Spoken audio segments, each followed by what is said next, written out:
เอาพี่น้องเอ้ยถือว่ามีการเปลี่ยนแปลงเนาะสร้างเนาะอ่ามันใกล้ทางเพิ่นบ่สร้างจึงง่ายแม่นแหละแม่นแหละอ๋อเพิ่นก็เลยให้ย้ายเข้ามาพี่แม่นแหละบัดนี้น่ะได้เลยบ่บัดนี้ได้น่ะแล้วบาทนี่จำยูนไข่บ่มีการเปลี่ยนแปลงบัดนี้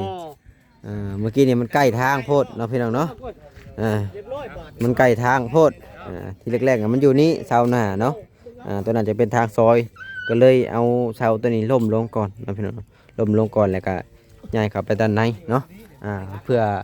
อนาคตมันสะดวกสบายเพิ่นจากเฮ็ดหน้าบ้านบ่อีหยังกะสุดแล้วแต่นะพี่น้องสบายดีสวัสดีพ่อแม่พี่น้อง FC เบิดสุขุสู่คนไว้เป็นฝั่งไทยฝั่งลาวหรือว่าสิเป็นทางต่างประเทศกายินดีต้อนรับเข้าสู่ช่อง YouTube เบาเอ็นสตูดิโอหรือว่า Facebook Fanpage เบาเอ็นอีกแล้วเอาพี่น้องเอ้ยเปิดภาพมาตอนนี้ก็มาอยู่บ้านคลองน้องแปรเพิ่นเด้อพี่น้องเอ้ยก็2 มื้อ3 มื้อเพิ่นบ่ได้เดินทางเข้ามาบ้านคลองน้องแปรเพิ่นนี่แหละเนื่องจากว่าเบาเอ็นพาไปเฮ็ดไร่ไถนาเนาะพี่น้องเนาะเพราะว่าฮอดฤดูยามนี่แหละเบาเอ็นจะหยุดเนาะพี่น้องเนาะก็คือมื้อนี้ก็ได้มีโอกาสมาถ่ายบ้านน้องแปรเนื่องจากว่าฝนตกแห้งเมื่อวานนี่เนาะก็เลยเฮ็ดให้ยอดบ่ได้ก็พอดีว่าหลังจากที่ออกมาเมื่อกี้นี่ก็ได้ไปจ่ายค่าลูซิ่งบ้านของน้องแต่ให้เลยเนาะพี่น้องเนาะซึ่งมื้อก่อนๆน่ะบ่แอนจ่ายไปน่ะ1,500เนาะพี่น้องเนาะ1,500และที่นี่น่ะเพิ่นให้อุปกรณ์บ่ครบหรือว่าคอมบ่ครบเนาะพี่น้องเนาะนี่แหละก็เลยว่าไปจ่ายอีกเมื่อกี้นี่เนาะพี่น้องเนาะรวมๆแล้วก็เป็น1,800เนาะพี่น้องเนาะอุปกรณ์ลูซิ่งบ้านของน้องแต่ลูซิ่ง3แผ่นแล้วก็การชาร์จ2เนาะพี่น้องแล้วก็ตะปูเกี่ยวให้รวมทั้งหมดก็พอดีว่าเป็น1,800เนาะบัดนี้ถ้าที่เป็นเงินกีบก็ตกอยู่ล้าน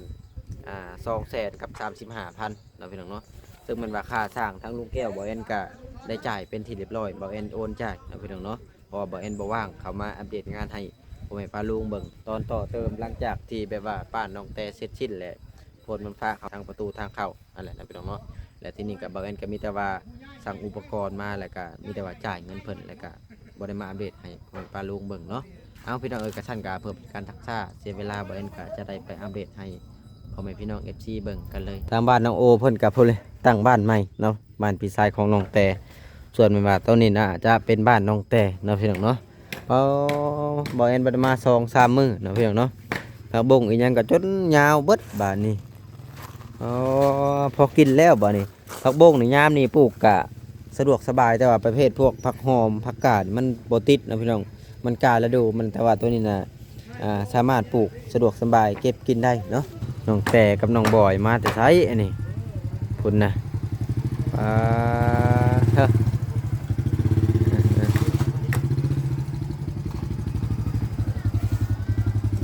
พากันมาแต่ทางได้อันนี้มาแต่ซื้อแนวกินเพิ่นว่าพี่น้องเอ้ยเดี๋ยวไปเลาะเบิ่งมักถั่วมักแตงเพิ่นก่อนโอ้ถือว่าใหญ่เบิดเลยนะพี่น้องเอ้ยนี่เลยมักแตงนี่ก็ถือว่าใหญ่เลยมักถั่วก็ถือว่าใหญ่เลยพี่น้องเอ้ยเบิ่งน้องป่าเพิ่นก่อนนี่เด้น้องป่าเพิ่นก็น้ำเต็มคักปานยังพี่น้องเอ้ยเพิ่นเอาผักบุ้งมาปลูกใส่โอ้ก็ถือว่าติดเลยได้นี่พี่น้องเอ้ยนี่แหละน้องปูน้องปลาคือมีแมงยังอันนี้แม่งยังก็แมงตีนสินเบิ้งน้ำไม้คอยนี่ได้นออะไรได้โอ้ไผเอามาปลูกไผเอามาปล่อยแต่แมงอันนี้นะมันมาเองมาแล้วจังหวะจะเกิดเป็นยังว่าขยันมีเนื้อโลโอ้เนี่ยเบนโอ้คือออกไว้แท้อันนี้นะนอนี่โอ้ทำไมเรื่องน้องแล้วว่านี่นะต้นน้ำเตกนี่บ่มันคล้ายๆแบบน้ำไหมเลยมันมานะแมงมันเป็นประเภทคล้ายๆแมงดานี่เด้แมงนี่นะแม่กูจับออกในตู้แล้วทางหนักก็มีเลยกระยามันบ่เป็นยังแมงอันนี้นะมันพอมันหมักน้ำอยู่แล้วแมงนี่ถือว่าบ่บกบ่น้ำนี่ทางกูตักเอาได้นี่กูใส่เต็มไว้ตักไปใช่นะตักที่ปืนในมือนะบกให้ได้มีแมงข้าวสารถือว่าโอเคเนาะคือบ่ฮดมันแน่นี่นะปลูกคงบ่ได้นี่ตัวนี้คือติดเลยตัวนี้ปลูกเช้านี่กับเขากุ๊กหนึ่งจำใจแต่ว่าตัวนี้ติดแล้วเนาะมีแต่หาพักจอกพักยังมาไม่ใช่แล้วนี่ให้มันลามลงพื้นมันนี่นะ โอเคแล้วเห็นสิเนี่ยนี่ดิมันติดง่ายอยู่แล้วผักบงอันนี้นะปลูกให้มันเต็มนี่ก็ถือว่าโอเคเป็นจังได๋สร้างมันเฮ็ดแล้วเรียบร้อยมันเข้าทำไมเดียวตัวนี้ แม่น ยัง คนสาดเขานี่ก็คือเปียกของนี่ แต่ว่า ตัวนี้นี่ คันว่าพ้นประสาทมันก็บ่เข้าเนาะ แม่น อืม แต่ว่าทุกเทื่อที่ตกหาเขาตลอด โตมาก บ่ลมมันสิพัดเข้ามาเด้ ยังดีเฮาเฮ็ดบ่หลายเนาะ แม่น คันแม่นเฮ็ดคือ FC เว้านี่เฮ็ดแต่นี่จนชุดนี่แฮง โอ้ย บ่มีบนอยู่ขนาดเฮ็ดแบบนี้ได้พี่น้องเหตุผลที่บ่แอนเฮ็ดสูงๆมาจากก็ย้อนฝนฟ้าเข้านั่นแหละนี่ก็เลยว่าเฮ็ดอันเดียวพอได้ให้มันโล่งเนาะ แม่น แล้วที่นี่มันก็ยังเข้าอยู่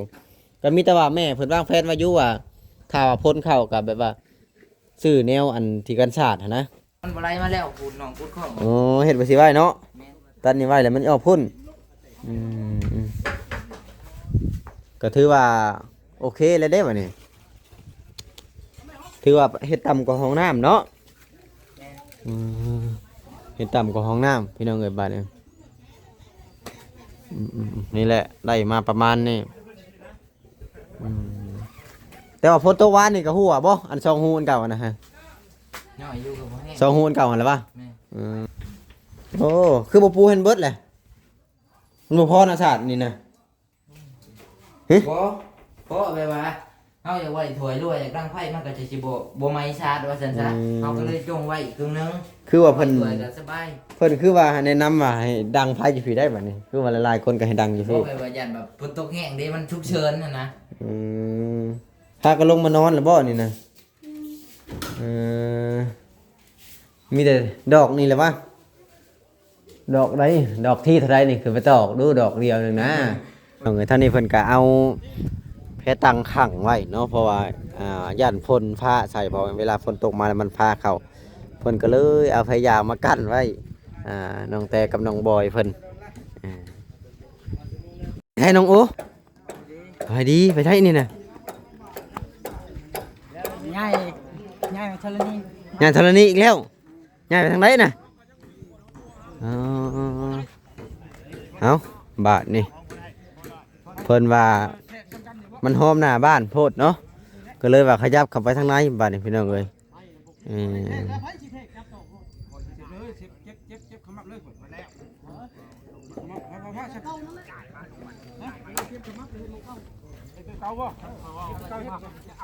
เดี๋ยวเขามาเล่าบริขีดตัวนี้เลยเราต้องขีดดีไว้ก่อนเอาไปห้องผมมาตีลูกเปิ้ลก็ได้ขนาดนั้นแม่นบอกเอาไปนั่นบ่เฮ้ย หันมาเด้อขอบเป็นไม้ได้บ่นี่ เอา ขอบเป็นไม้แล้ว ขอบใหม่บ่บาทนี่ ใหญ่เด้ใหญ่ไม้ โอ้ เด้ เอาพูดบ่ได้ง่ายเอาตีลูกเปิ้ลเป็นอย่างนี้หน้าดังเอาด้วยยกขึ้นตีหนักแป๊กเลย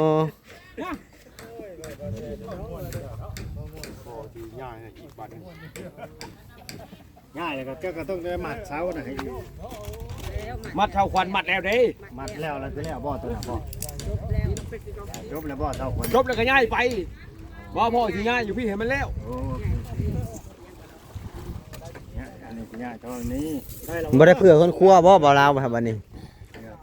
อืม อ้าวลืมสาดเนาะ สามารถเป็นหนึ่ง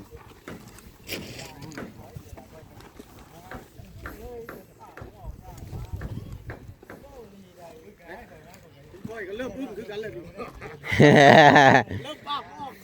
บ่แม่น ชื่อบ่ได้หน้าจนนี่เราไปชื่อใหม่อีก พอเดี๋ยวสิไปซื้อเขากินอยู่ได้นี่ เดี๋ยวชื่อเอ็มร้อยมันย่อมใจทางดูชื่อกระทั้งนี่เด้คือว่ามันมาครบนะ ยืนตากแดดนำกันอยู่ได้นี่ปอบาทนี่หาสิตั้งที่นี่เลยเนาะที่นี่เลยแล้วว่าโอ้เพิ่นมักสูงตัวนี้ก็สิตั้งที่นี่เลยบาทนี่โบทำน้องโอจีสะดินออกบาทนี่ เดี๋ยวสิไปซื้อครับ เอาถือว่าง่ายใหม่ก็งามคือเก่าพี่น้องเอ้ย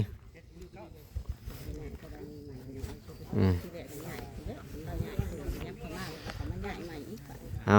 ง่าย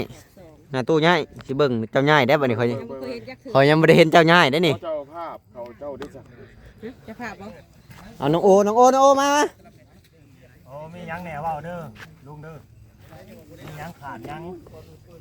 บ่พอจะเว้าเด้อ กะสิเท่านี้แหละว่า น้องโอนั่ง ใส่ไปแล้วง่ายไปดิ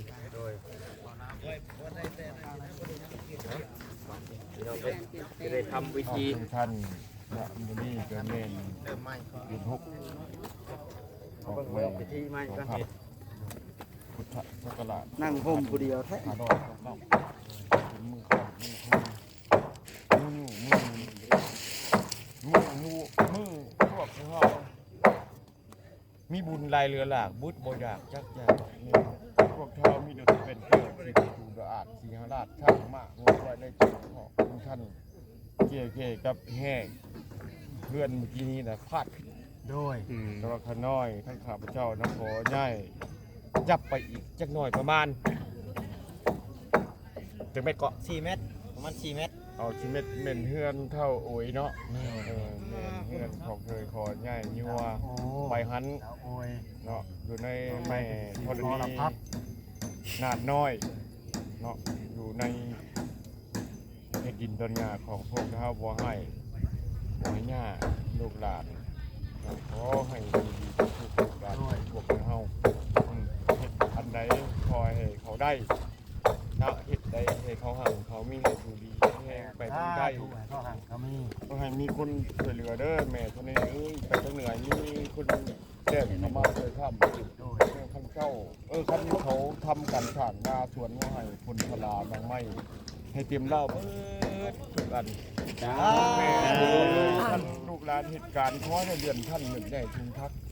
มีแต่คนหมักคือเสียงให้ดังก้องแม่ธรณีในคันนี่ขอให้นำไปต้องให้ลูกหลานชุดชื่นชีวาหายโรคาโพยภัยพญาติทั้งสีเดียวฉลาดเก่งกาจทั้งปัญญาให้สมปรารถนาทุกสิ่งทุกอย่างให้อยู่ดีแม่งนี่สุขภาพเข้มแข็งเบิดทุกสิ่งทุกอย่างเอาแล้วบ่บ้านนี่ แล้วหมดแล้ว สิ้นพิธีโอ้เอาไปง่ายเพิ่นไปดูแจ้ไปดิ หมดแล้วเอาไว้แล้วง่ายไปดิแล้วหมดแล้ว แล้วล่ะบ่ แล้วหมดแล้ว คือขอบอกเพิ่นในเนาะ ก็บอกเป็นไม่ เรียบร้อยแล้ว หมดแล้ว ไป เป็นจานเป็นอันกันหาเฮา Ừ. เก็บไว้เลย เอาไปเก็บน้องโอป่ะนี่ พี่น้องเอ้ยคือขอบอกไม่ว่าจะซะมีการเปลี่ยนแปลงจะได้ตั้งเสาเอกเสาโทไหม โอ้ยพอแผดกะเตะมาอีกนี่ มือจบมืองาม พี่น้องเอ้ยถือว่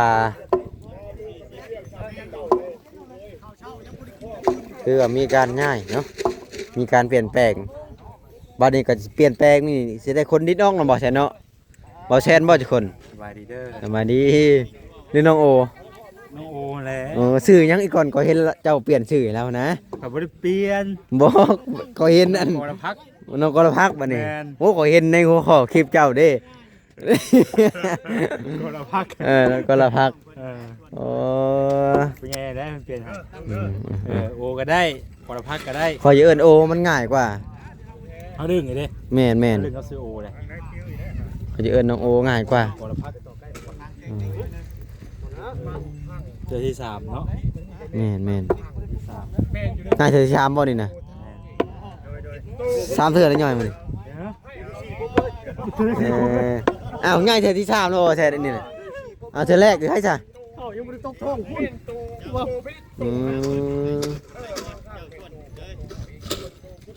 ชวดรถโอ้ยชวดบางกา ก็ได้อยู่ก็ได้เพราะว่ามันผมยังบ่เฮ็ดเด้ แม่น ในกรณีว่าเฮา เฮาย่อขึ้นทุกเช้าเลยเนาะเช้าแขกเลยย่อบ่ได้ เฮาว่ามันแก้ไขมันก็แก้ไขได้ตอนนี้แล้วเนาะ แม่นแก้ไขตอนน้ำยังบ่หลายโอ้สร้างกระทึกไม่ใหญ่แท้นี่ให้แท้นี่ มีทางอยู่บ่ร้านนี้ซื้อแล้วทางบ่มีกลัวซื้อน้ำแพ็คบ่ไว้เด้อ เดี๋ยวมันแล้ว เพราะว่ามัน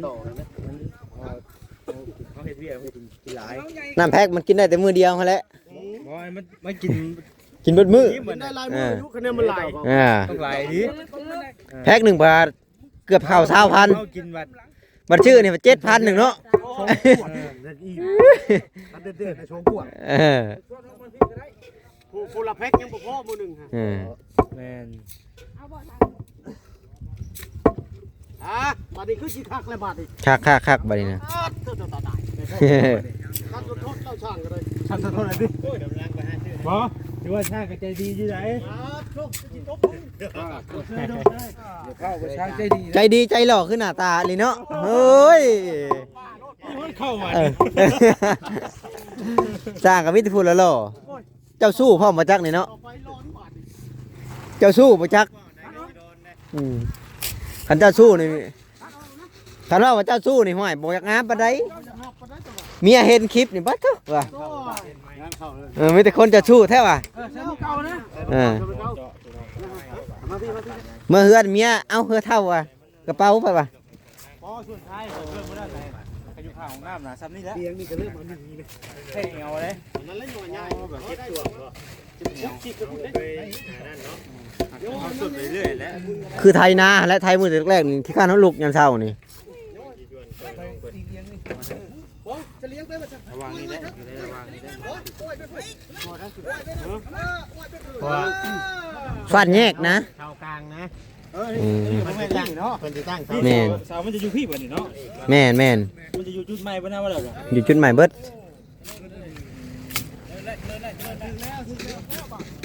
จับระดับที่เก่าโมชีจ้างเขาบ่นุ่มบ่จ้าง บ่สิตั้งวะ ชื่อเอ็มร้อยมาให้กินยาโอ้ยจักดีเนาะจักเงี้ยแถวนี้นะ อืม ชวนก่อน เออ ไม่น่านะเจ็บเป็นร้อยไม่น่านะ เออ ไม่อยากว่า แต่ก่อนมีแต่น้องโอยนะกินน้ำบัดนี้เขากินน้ำน้องโอยบัดนี้ เร็วเลยเอาชวน เออแม่นแล้ว แค่ว่า เรียกน้องโอยเด้ เร็วใช้ดอกมีชวนชองงานอยู่ เออ ว่ายังมีได้หนึ่งว่ะ นะคิดว่าเป็นโน่กินเฟ่บ่บ่ได้คือว่าปวดหัวว่ะให้กินเยอะว่าโน่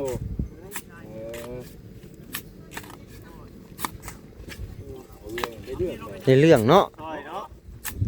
เฉพาะขาดหน้ามันขาดบางใหญ่เพิ่นป้าน12 นาทีเพิ่นว่าเออ นี่เนี่ยซอยดีซอยดี แม่นเพราะเอ็นก็ซอยกันซอยถ่ายคลิปให้ FC เบิ่งนี่เด้ นี่ก็ให้กำลังใจได้นี่ แอนซอยกันเบิดนะอยู่ในนี่นะ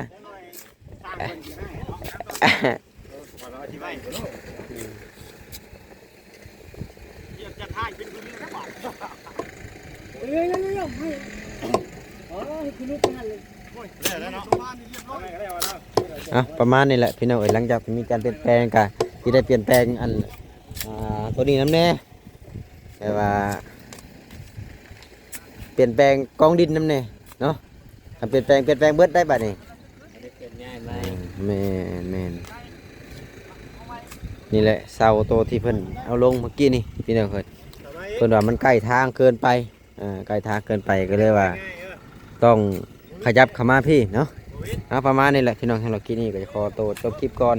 ไปพอกันคลิปหน้าอีพีหน้าจังว่ากันใหม่พี่น้อง